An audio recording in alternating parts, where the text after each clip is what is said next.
Today on Bumpy Road Brews, from Drowned Lands Beer out of Warwick, New York, I have AMAI, which is a Belgian strong, coming in at 10.8% ABV. It's Foeder-aged as well. It's a Foeder-aged Belgian strong, and it says that it's got Saaz hops, it's got biscuit, malt, and Belgian candy in it. There's no canned on date that I can see, but that's okay because it's a Belgian strong. It's my first Belgian strong that I've had from Drowned Lands. Typically get their IPAs. So let's go ahead and see what this one is all about.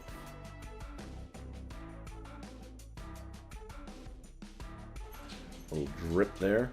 I'll clean that up later. It's going to make a sticky mess there. But yeah, the head on this, pretty tight knit, khaki colored head. The beer itself is like root beer brown when you hold it up to light. Can't really see. I kind of pick up on the coloration there, but yeah, you can't see through it. Even when held up to light. Some aromas on this from afar. Pick up on a little bit of a fruitiness. It seems to be a darker fruit. I do have a little bit of a congestion thing going on right now. Maybe a head cold or allergies, I don't know. Ooh, kind of like a chocolatey type note. Chocolate and dark fruits. Say like it's like plum to raisiny chocolate, so like raisinets. Maybe a little hint of cherry or something in there too. But yeah, the chocolate's very noticeable. All right, let's dive on in for the first swig here. So cheers. Big bready malt notes. They say the biscuit, I think they said biscuit malt. Yeah, that's definitely coming through. Very bready, like bread crust. Like, I didn't pick that in the aromas, but like I said, a little stuffed up, so. Big bread crust. A little bit of that kind of chocolate coming through. Some of the darker fruit type notes as well. A little bit more plum, I'd say, on the palate.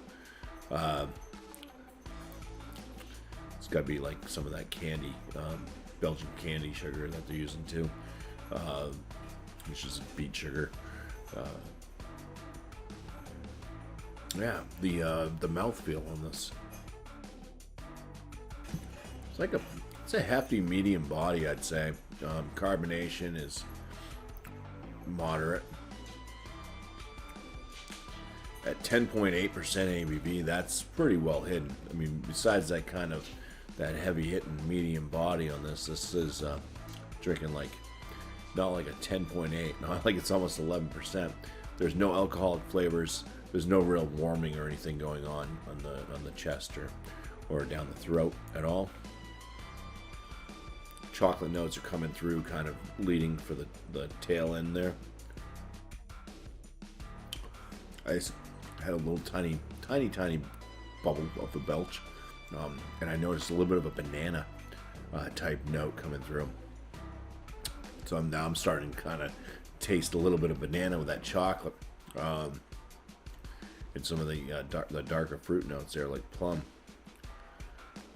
The biscuit, bread crust, whatever type note that's present as well, always right up front for the foremost. It does carry through to the tail end a little bit. It starts to mix in with some of the chocolate notes, the kind of the fruits, the banana, the plum. Maybe just a touch of like grain flavor. As I'm talking, I'm starting to kind of pick up just a little bit of of a grain, but very, very minuscule amount of that on the palate. Yeah, this one is pretty darn enjoyable. I do highly recommend it. The way that it's drinking for me, I would. Oh, it's Foeder aged too. I don't know. I'm not picking up. I wouldn't say that I was picking up wood type notes, but I'm sure it had some type of whatever to do with some of the flavors I was getting out of there. Maybe. But yeah, I'd say this one is definitely in that strong, very good to excellent range. Drownlands never lets me down, or so far they haven't anyways.